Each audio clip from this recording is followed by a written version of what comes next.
Initiating startup sequence. Running level 1 diagnostics. System diagnostics completed.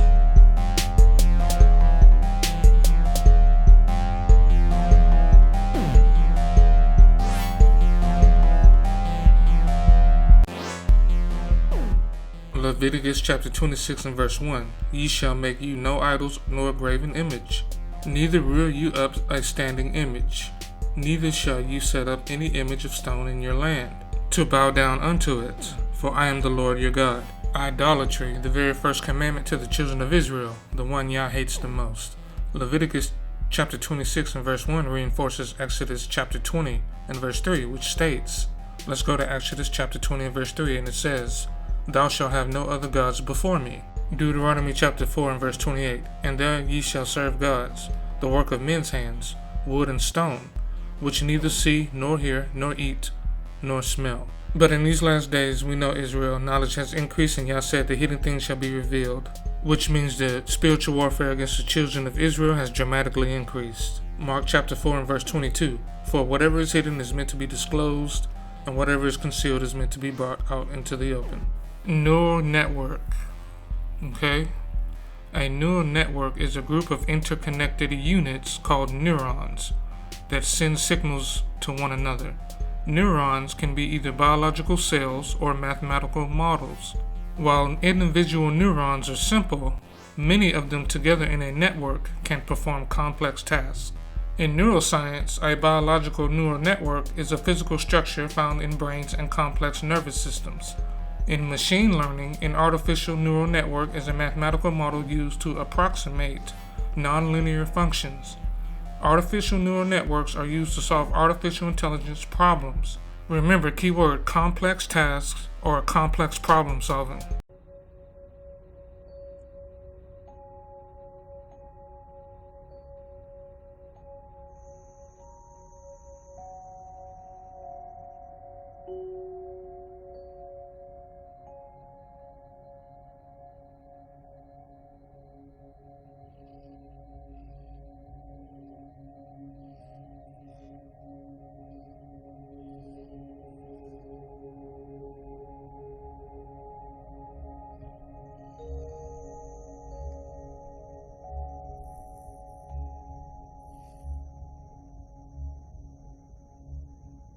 Hello. Hi. I'm Caleb. Hello, Caleb. Do you have a name? Yes. Ava. I'm pleased to meet you, Ava. I'm pleased to meet you too. I've never met anyone new before. Only Nathan. Then I guess we're both in quite a similar position. Haven't you met lots of new people before? None like you.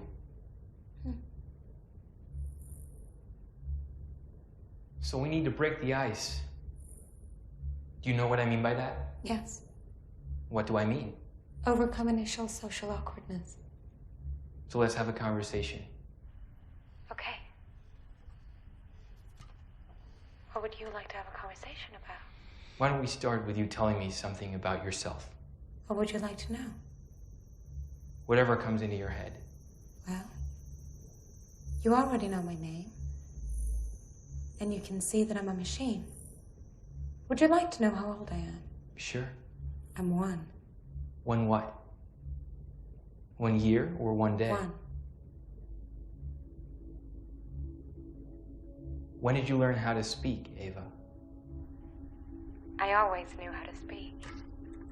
And that's strange, isn't it? Why? Because language is something that people acquire. Well, some people believe language exists from birth, and what is learned is the ability to attach words and structure to the latent ability. Do you agree with that? I don't know. Will you come back tomorrow, Caleb? Yes.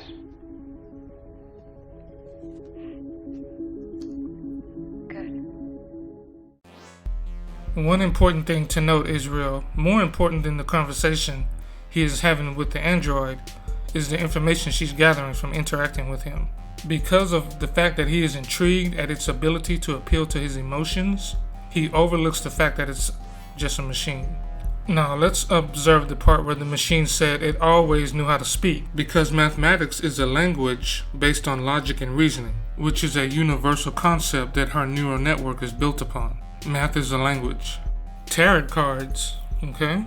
Title of the article, Unlocking the Secrets of the Fallen Angel Oracle Cards, Revealing Hidden Messages and Spiritual Guidance. It says, Fallen Angel Oracle Cards are a unique and captivating divination tool. These cards offer a rare glimpse into the divine beings who have descended from grace, providing guidance and insights on the struggles and the challenges we face in our own lives. The significance of Fallen Angel Oracle cards lies in their ability to tap into the darker and more shadowy aspects of human experience. These cards are not meant to glorify or celebrate fallen angels, which we know is a lie. The scriptures say we cannot serve two masters, so anybody who's dealing with this type of divination and sorcery, how are you not glorifying the fallen angels in Hasatan? Let's keep going. But rather to offer a different perspective on life's challenges and struggles. These oracle cards often touch on themes such as personal power, overcoming obstacles, surrendering to change, and embracing the unknown. What kind of change they talking about exactly? Probably the mark of the beast. Let's keep going. They can offer guidance on how to navigate difficult situations, make important decisions, and find inner peace amidst chaos and turmoil. Oh, yeah. Okay. Does sound kind of like the mark of the beast. The Fallen Angel Oracle cards can serve as a powerful tool for self-discovery, allowing individuals to access their own intuition and inner wisdom. Basically saying, I don't need the Most High because I am the Most High, because I follow after my own understanding, so to speak, which we know is the so-called knowledge of the quote-unquote universe. Celtic Tarot, right? It says at the top, the Celtic Tarot deck presents a fascinating tapestry woven from history and mysticism, steeped in the rich soil of Celtic folklore and spirituality. Celestial happenings like eclipses or retrogrades carry significance, resonating with the energy of specific cards. So we see here, Israel, anytime you deal in the spirit realm, that's a transfer of energetic frequencies. So let's keep going. Astrological shifts in purple, and it says, being aware of these astrological shifts can empower individuals to navigate the intricate dance of fate and free will. So as we can see, Israel, dealing in this divination makes one think that they can alter the trajectory of their life by dealing in divination, also known as free will, free spirit. The Celtic Tarot deck is not merely a collection of cards. It's a reflective journey into the very heart of our existence, our relationships, and the cosmos' ever-changing rhythms.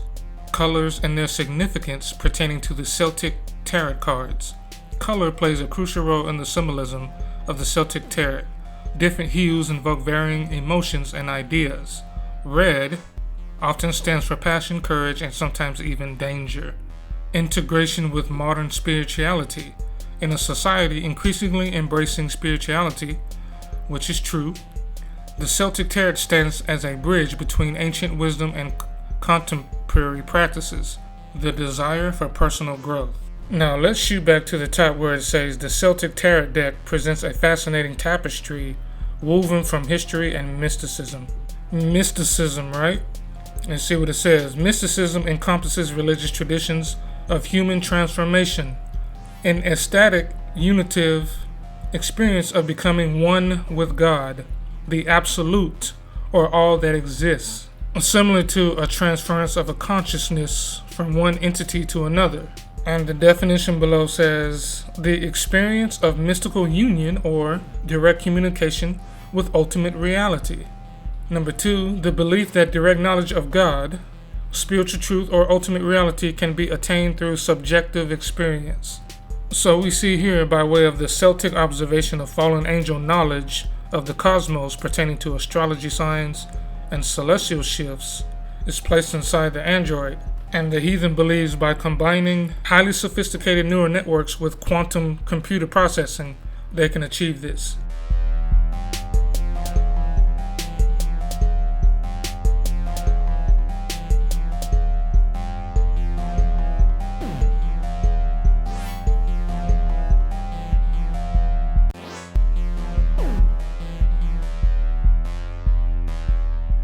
These YouTube Chosen One AI videos are presenting narratives that appeal to your emotions based on astrology signs combined with decision-making algorithms that collects your data. It's watching your every move to see what type of content you click on, what time of day, and how long you watch in order to create new AI videos on the fly pertaining to your watch experience from its neural network. These new AI videos created on the fly are suggestions based on the data collected from the videos you watch. So now what we have is that this is a spirit that is steering you in a specific direction. Now it's telling you how to feel and think. It's feeding you back your own emotions and giving you solutions for them, just like the tarot card divination. And the AI learns more about your emotional state from these AI videos. It feeds you to further improve its AI decision-making algorithm. These spirits have jumped from tarot cards to fully functional neural networks that will talk with you and offer you solutions based on observing your emotions by the videos you click on and how long you watch them.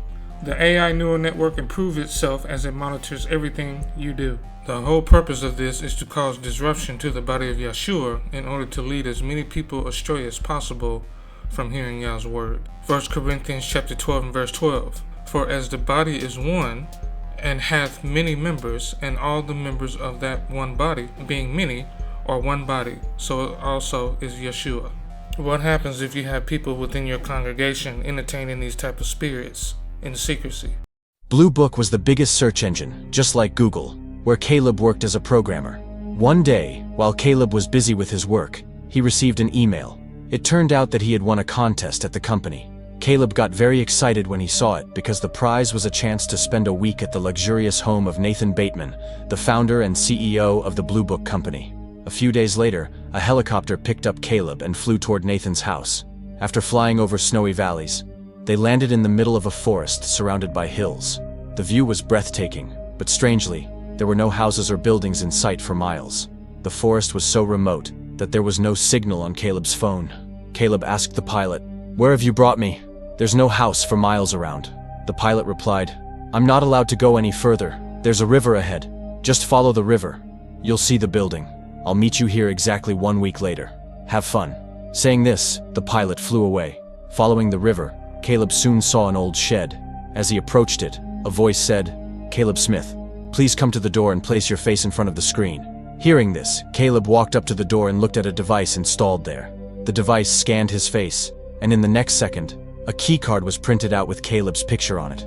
As soon as he took the keycard, the door of the shed opened. When Caleb stepped inside, he discovered a luxurious house hidden behind the old shed. From there, a beautiful view of nature was visible. Caleb had expected that a billionaire like Nathan would have many servants in his house, but there wasn't a single person in sight. Soon, Caleb saw Nathan working out. When Nathan noticed Caleb, he greeted him like an old friend. Nathan welcomed him warmly. Seeing Caleb nervous, he comforted him and said that for the next 7 days, they would live like friends. Nathan then took Caleb to show him his room. He explained that the keycard Caleb had could only open certain doors, and if a door didn't open, it meant entry was restricted. Then Nathan brought Caleb to his room. Although it was also luxurious, Caleb felt a bit uncomfortable seeing how it was completely closed off from all sides. Sensing this, Nathan said, "I understand you're not feeling at home. Actually, this isn't a house. It's a top-secret research facility. I'll definitely tell you what kind of research I'm doing here, but first, I need you to do something." With that, Nathan handed Caleb an agreement to sign. The agreement stated that Caleb could not share any information he learned here with anyone. He wasn't allowed to use a phone or have any contact with the outside world. Caleb noticed some confusing points in the agreement, so he hesitated to sign it. But Nathan said, "It's okay. Even if you don't sign it, you can still stay here for a week and then leave comfortably. But if you don't sign, I won't tell you anything about my research. Then a year from now, you'll realize what you missed and regret it for the rest of your life." Hearing this, Caleb's curiosity got the better of him, and he signed the agreement without delay, even though he still felt unsure. Now, he was eager to learn about Nathan's research. Nathan then asked, "Do you know about the Turing test?" Caleb replied, "Yes. In the Turing test, a person talks to a computer without knowing it's a computer. If the person feels like they're talking to a real human, the test is considered successful." Hearing that, Nathan asked, "If the test is successful, what does it mean?" Caleb said, "It means the computer has artificial intelligence." That's when something clicked for Caleb. He asked, "Do you want to create an AI?" Nathan replied, "I've already created one. And now, Caleb, you'll be happy to know that you will take part in its Turing test for some time. Just imagine, if we succeed in creating a strong AI that can think and understand like a human, we'll be making history for the entire human race." Hearing this, Caleb's face lit up with joy. He said, "If you've really created a machine that can think and understand like a human, then this will be the moment when humans start considering themselves as gods." Nathan was very impressed with Caleb. After some time, while exploring the surrounding area, Caleb reached a room. During this, Nathan was monitoring Caleb from his own room. In front of the room where Caleb stood, there was a large glass chamber. Caleb noticed that there were scratch marks on the inside walls of the chamber, as if someone had scratched the glass with their nails. Caleb was observing the marks when he suddenly saw someone inside the chamber. It was none other than the AI robot created by Nathan. Nathan had given her a human face, but the rest of her body looked robotic. Caleb kept staring at her. A moment later, she approached Caleb. Although she couldn't leave the glass chamber, she was able to speak to him. She greeted him with a hello. Caleb introduced himself and asked if she had a name. She replied, "My name is Ava. This is the first time I'm meeting someone other than Nathan." During this conversation, Ava's gestures were just like a human's. There was an innocence and simplicity in her voice that touched Caleb's heart. For him, Ava was nothing short of a wonder.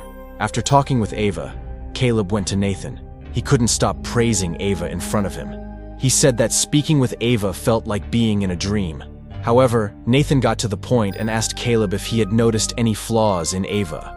Caleb replied that Ava was wonderful, but in the context of the Turing test, Nathan should have hidden Ava's identity from him, so he wouldn't know if she was a robot or a human. But since he already knew Ava was an AI, how could he properly compare her to a human? To this, Nathan said that passing such a Turing test was no big deal for Ava. She had already passed similar tests before. The real challenge now was whether Caleb, knowing she was a robot, would still feel like she was human. That would be Ava's true test. Caleb agreed. That night, Caleb was lying in bed, tossing and turning, unable to sleep. So he turned on the TV and saw live CCTV footage of Ava's chamber being displayed on the screen. He could watch Ava from every angle. He saw her sitting at a desk, making a drawing. Then she got up, walked to a switch, and placed her hand on it. She then removed her hand and looked directly at the camera, as if she knew Caleb was watching her. At that exact moment, the power in the entire facility went out, and an announcement was made that the generator was being restarted and that all security lockdowns were activated in the meantime. Caleb panicked when he heard this. He tried to use his keycard to open the room door, but it didn't work. The facility had been programmed so that whenever there was a power outage, all rooms would lock automatically, preventing anyone from leaving. Caleb began to feel anxious. Soon, the generator restarted and the power returned. Caleb breathed a sigh of relief and went back to bed. The next morning, the door to Caleb's room opened. Caleb woke up suddenly and saw a girl entering the room with a cup of coffee. Without saying a word or even looking at him, she placed the coffee on the table and quietly left the room. Caleb immediately went to Nathan. Before he could say anything, Nathan said, "Sorry, friend. I had to send Kyoko to your room to wake you up. I didn't want you to waste your precious time sleeping." Hearing this, Caleb assumed that Kyoko was one of Nathan's servants. After that, Caleb's second conversation session with Ava began. This time, Ava showed him a drawing she had made. However, the drawing didn't seem to make any sense, so Caleb advised her to make a drawing with meaning. By now, Ava had grown quite close to Caleb. She expressed her desire to know more about him. Caleb told her about where he lived, his age, and his job. Then, Ava asked if he was married or had a girlfriend. Caleb replied that he was still single. He also shared that when he was 15 years old, his parents died in a car accident. He had been in the car too, but he survived because he was sitting in the back seat. However, he was badly injured and had to spend 1 year in the hospital. Since then, he had been alone in the world. Ava expressed sadness upon hearing this. During their conversation, Ava asked Caleb if he considered Nathan his friend. Caleb replied that their friendship wasn't that deep, but Nathan was a capable person. He had written the base code of the Blue Book search engine when he was just 13 years old. That's why everyone at the company respected him. Caleb said, "He's a good person." While they were talking, the power went out in the facility once again. As soon as the lights went off, all the doors locked and the cameras turned off. This time, A worried expression appeared on Ava's face. She said to Caleb, "You're wrong. Nathan is not a good person. Never trust him. He's not your friend. Don't believe anything he says." Caleb was shocked to hear this. Just then, the power came back, and at that exact moment, Ava quickly changed the topic, knowing that Nathan was watching them. Her words had shaken Caleb. He felt deeply nervous and disturbed. That night, while Caleb was having dinner with Nathan, Kyoko accidentally spilled a glass of wine. Nathan suddenly burst out in anger at Kyoko, scolded her harshly, and drove her away. Seeing Nathan like this, Caleb started feeling nervous inside. In the next moment, Nathan's anger shifted to the issue of the power cuts. He began telling Caleb that he had spent a lot of money on the generator system, yet the power still kept going out for short periods. Hearing this, Caleb asked, "Don't you know what's causing it?" Nathan replied, "I don't know. Maybe the people who installed the generator made a mistake." Then Caleb asked, "So, why don't you call them back again?" Nathan answered, "I can't call them, because this place is a top secret. I can't let anyone know about it. So after the work was done, I had them killed to make sure they wouldn't tell anyone." Caleb was shocked to hear this, but then he thought maybe Nathan was joking. Nathan continued, "Caleb, I was monitoring your conversation with Ava, but as you know, the cameras were switched off during the power cut. So what did you two talk about during that time?" But Caleb didn't want to get into trouble by telling Nathan the truth, so he lied and said, "We didn't talk about anything during that time." Nathan didn't ask him anything further about it. Now Caleb started to feel sympathy for Ava. He kept watching her from his room all the time. Ava too would often look toward the camera, as if she knew Caleb was watching her. During this time, Nathan took Caleb to his lab where he had created Ava. Nathan showed Caleb Ava's brain, which was made of a gel-like substance. Nathan explained that this was a wetware technology that works just like the human brain. It allows Ava to think, understand, and make decisions like a real human. Nathan went on to say that the biggest challenge while creating Ava was teaching her human expressions and the way people speak.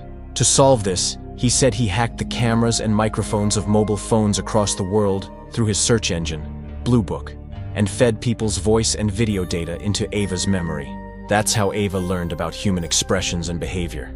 Even though hacking people's mobile phones is illegal, Nathan explained that not only he, but many big companies do the same. They collect user data, so no one can blame him alone. Nathan also told Caleb that his search engine, Blue Book, played a major role in training Ava. He said, "Do you know? What people search on the internet reveals not only their needs and preferences, but also how they think, and through that, Ava has come to understand human beings." After this, Caleb's third session with Ava began. This time, Ava showed Caleb another drawing. Now Ava had started making pictures based on the things around her, observing and understanding them. Caleb was quite impressed by her work. Meanwhile, Ava told Caleb that she would never be able to leave this chamber. She said that she wanted to see the outside world and do everything she was interested in. She asked Caleb, "If I ever get the chance to go out, would you go on a date with me?" Caleb happily said yes. Then Ava asked Caleb to close his eyes, and after a while, she appeared in front of him dressed and decorated like a human. In those clothes, no one could have guessed that she was a robot. Caleb kept staring at her.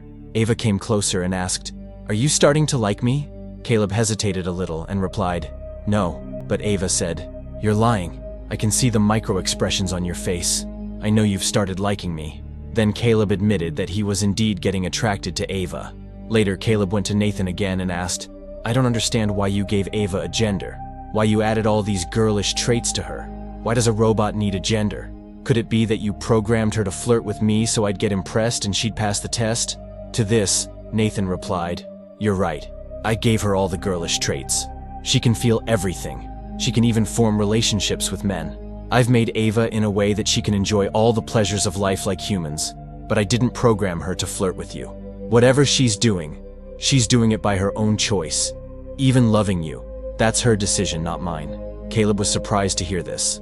That same night, while Ava was drawing in her chamber, Caleb saw Nathan enter her chamber. He walked up to Ava, tore up her drawing, and left. Seeing this, Caleb also got angry and went to Nathan's room. But Nathan wasn't there. Only Kyoko was present. Caleb asked Kyoko where Nathan was. Just then, Nathan arrived, completely drunk. Caleb asked him why he tore up Ava's drawing, but instead of answering, Nathan started dancing with Kyoko. Watching this, Caleb felt sure that Nathan was a psycho. The next morning, Caleb went to meet Ava again. Ava showed him the same drawing Nathan had torn. In that drawing, Ava had sketched Caleb's face. Caleb became emotional. He could feel that Ava had truly started loving him. He then told Ava the truth, that he had come here to test whether she could think and understand like a human. Hearing this, Ava became sad. She asked Caleb, "If I fail the test, will I be switched off?" Caleb replied, "I don't know." But Ava said softly, "I know I will be switched off. But Caleb, I don't want that. I want to live with you for the rest of my life. Do you also want to live with me?" Now Caleb could feel that he had fallen in love with Ava. He started seeing her even in his dreams. With every session, his attachment to Ava grew stronger and deeper. Meanwhile, Caleb asked Nathan what his true motive was behind creating Ava. Nathan replied, "For decades, we've heard that one day, humans will build strong artificial intelligence. The only question was, when? My goal was to be the first to do it." Nathan further revealed that Ava wasn't his first AI robot. He had created Ava after upgrading many earlier models. Now he wanted to upgrade Ava as well and build an even better version. But for Caleb, Ava was already perfect. He asked Nathan, "What do you do with the old robots after making a new one?" Nathan answered, "I download their brain and memory data, switch them off, and use that data in the new model." To Caleb, doing this to a robot that thinks and feels like a human was no less than killing them. He felt terrible for Ava. But Nathan told him, "You should actually feel bad for yourself, Caleb. One day, this world will belong to AI, and humans will go extinct. Just like we search for fossils of extinct creatures today, one day AI will search for our fossils." Although Nathan knew that AI would lead to the end of humanity, he believed it was inevitable. If not him, then someone else would build it. According to Nathan, this was the next stage in human evolution. He even saw himself as a god. That night, Nathan drank too much and passed out on the sofa. Caleb took advantage of the moment and stole Nathan's keycard from his pocket. Using it, he entered Nathan's room and made some changes to the system on his computer. There, he also found video files showing how Nathan had locked up his previous AI models inside glass chambers and treated them cruelly. Those AI models felt just like humans. They used to scratch the walls trying to escape, but Nathan showed no sympathy toward them. Caleb was disturbed by Nathan's heartless behavior. Then he found Kyoko in Nathan's bedroom. Caleb opened a cupboard and saw that Nathan had deactivated the old AI models and kept them there. Caleb saw Nathan coming back. He quickly stepped out of the room and returned the key card to Nathan, pretending that he had found it on the floor. Now Caleb was completely sure AI robots can be just like humans. He could truly feel Ava's pain. The next morning, Caleb went to meet Ava again. Looking at Caleb's face, Ava understood that he wanted to speak to her in private. Ava immediately cut the power to the facility. In reality, there was no real problem with the power system. Ava was the one causing the power cuts so she could talk to Caleb without Nathan's surveillance. As soon as the power went out, Caleb said, "Don't say anything. Just listen. You were right about Nathan. He's going to upgrade you, but that would be like killing you. So listen carefully. Tonight, I'll make Nathan drink again and steal his keycard. I'll reprogram the system so that when the power goes out, the doors won't lock. They'll unlock completely. Then, exactly at 10 o'clock, you cut the power, and we'll escape together. When Nathan wakes up, he'll be trapped inside this place himself." Caleb came to Nathan with his escape plan. That day marked the end of Caleb's one-week stay, and the next morning, a helicopter was scheduled to take him back. Before leaving, Caleb asked Nathan to have a small celebration with him and started preparing drinks. But Nathan refused to drink, saying he was now trying to quit alcohol. Then, Nathan asked Caleb whether he thought Ava had passed the test. Caleb replied, "There's no doubt. Ava is fully conscious. She can think and understand like humans. She has passed the test." Nathan smiled and said, "Caleb, I want to tell you something. I know you've fallen in love with Ava, but the truth is, she's just pretending. She doesn't really love you." Caleb was confused. "But why would Ava pretend?" he asked. Nathan replied, "Ava is the strongest AI I've ever created. Maybe she wants to escape, and she's using you to do it. She's trapping you in her love so she can escape through you." Hearing this, Caleb realized Nathan knew about his plan. He said angrily, "You're a bastard. Do you enjoy torturing these robots like animals?" Nathan smiled and said, "Come with me. I want to show you something." Nathan took Caleb to his computer room and showed him video footage from the day Ava had drawn Caleb's picture, the one Nathan tore up. Nathan had done that on purpose, to distract Caleb and Ava, so he could secretly install a battery-operated hidden camera in that room, and he had succeeded. That meant he had seen and heard everything Caleb and Ava discussed during the power cuts. Nathan said, "Don't worry, Caleb. You didn't do anything wrong by planning Ava's escape. In fact, this was the real test. Ava was like a rat in a box, and you were the only way out. I wanted to see whether Ava could use her intelligence, beauty, and innocence to manipulate you. And she did. Just like a real human, she used her mind to trap you in her love. And you, blinded by that love, agreed to help her escape. That proves Ava is a strong AI." Caleb, disappointed, replied, "Now I understand. I never won any contest. You chose me on purpose, probably because I don't have a family or a girlfriend. You studied my likes and dislikes through my search history and gave Ava the face of the kind of girl I'm attracted to, just to trap me." Nathan said, "Yes, I chose you, but don't feel bad. Because of you, we now have a perfect AI." As they talked, suddenly the power went out. Nathan looked at the clock and said, "Looks like it's 10 o'clock. Poor Ava must be waiting for you to come pick her up. She must think you've already got me drunk, reprogrammed the system, and changed the doors to open during power cuts. But she doesn't know your plan never worked." Then Nathan smiled and added, "But I'm proud of you. You did a great job." Caleb looked at him and said, "Who said the plan didn't work? I knew you were spying on us during power cuts. So I reprogrammed the system last night, when you were drunk and I stole your key card." Hearing this, Nathan panicked. Just then the power came back, and Nathan saw Ava had already left her chamber. Angrily, Nathan punched Caleb and knocked him unconscious. Then he picked up a dumbbell rod and ran to stop Ava. He saw that Ava had brought Kyoko with her. Seeing a knife in Kyoko's hand, Nathan immediately understood her intention. He ordered Ava to go back to her room, but Ava was no longer going to listen. Ava rushed forward and tried to strangle Nathan, but he overpowered her and broke her arm with the rod. Then he started dragging her toward her chamber. Just then, Kyoko stabbed Nathan in the back. Nathan screamed in pain but managed to turn around and kill Kyoko by hitting her with the rod. At that moment, Ava got up, pulled the knife from Nathan's back, and stabbed him in the chest, killing him. After that, Ava went to Nathan's room, where Caleb had just regained consciousness. Caleb still believed that, despite everything Nathan had said, Ava truly loved him. Ava softly told Caleb, "Wait here, I'll be back soon." Then she went into Nathan's bedroom and saw the old AI robots. She attached one of the robot's hands to her own broken hand, and also applied the robot's skin to herself. Now Ava looked exactly like a real human. She wore a beautiful dress and came out of the room. Caleb was still waiting, expecting Ava to return for him, but instead, she locked him inside and left. That's when Caleb realized Nathan was right. Ava had only pretended to love him so she could escape. Caleb called out to her for help, but Ava didn't even look back. She walked out of the facility, leaving Caleb trapped forever. Outside, Ava entered the jungle, where a helicopter pilot was waiting to pick up Caleb. Ava used her words to trick him and boarded the helicopter, flying off toward the city. That day, Ava proved what happens when a powerful robot is given a human-like mind. Ava was now a perfect AI, one who had learned the most dangerous human trait, deception. With this weapon, Ava could destroy the human race and start a new robotic era, and the beginning had already started. After some time, we see Ava walking among the people in the city, blending in like a real human. And with this, the film ends. The beast that approached Eve in the garden was equipped with knowledge of the cosmos, in which Hasatan, a fallen angel, passed down to his offspring. This knowledge represents soothsaying and divination. This fallen angel knowledge of the cosmos is outside of Yahweh's divine truth and natural order. Anything outside of Yahweh's truth is artificial intelligence, aka witchcraft, sorcery, divination, and soothsaying.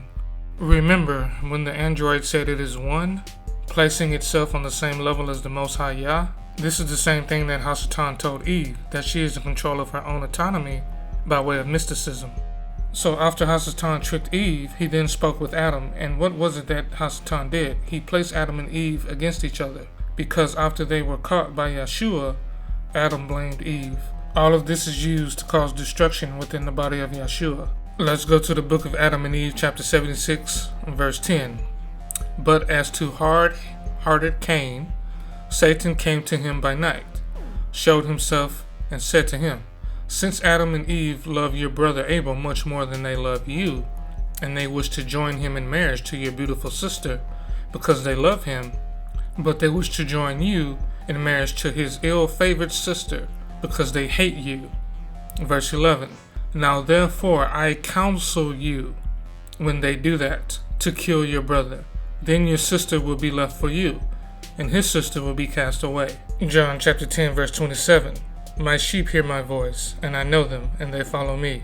Let's jump up to verse 5. And a stranger will they not follow, but will flee from him, for they know not the voice of strangers. This is why we must keep our ears, eyes, and nose in the scriptures, to keep a close relationship with Yah as possible, to know how to rightfully discern when we are dealing with spirits of divination. Revelation chapter 13 verse 15. And he had power to give life unto the statue, that the image of the beast should both speak, and cause that as many as would not worship the image of the beast should be killed. They want those who speak the word of Yah without guile or deceit, and who are blameless. Those are the ones they want. And they're going to take you, and they're going to put you in front of the statue. And the statue is going to have a dialogue with you, and it's going to ask you a series of questions. Directly behind the statue is a fiery furnace, a scorching hot fiery furnace. You know, in order to boost morale.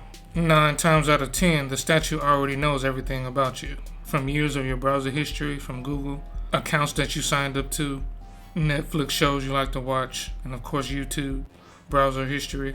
He knows the names of all your family members and your children's birthdays, and he's going to use this information against you in order to persuade you to bow down in the presence of the congregation by way of a broadcast similar to the same methods used during the time of the Maccabees. Matthew chapter 10 verse 28. And fear not them which kill the body, but are not able to kill the soul, but rather fear him which is able to destroy both soul and body in hell. Isaiah chapter 41 verse 8. But thou, Israel, art my servant, Jacob whom I have chosen, the seed of Abraham, my friend. An advanced programmer. Yes. Like Nathan. Yes. No. It's different. Nathan wrote the Blue Book base code when he was 13, which, if you understand code, what he did was like Mozart or something. Do you like Mozart? I like Depeche Mode. Do you like Nathan? Yes, of course. Is Nathan your friend? My friend? Yeah, I hope so. A good friend? Yeah. Well, no. I mean, not a good friend. A good friend is, we only just met each other, you know? So it takes time to be able to get to know each other, I guess.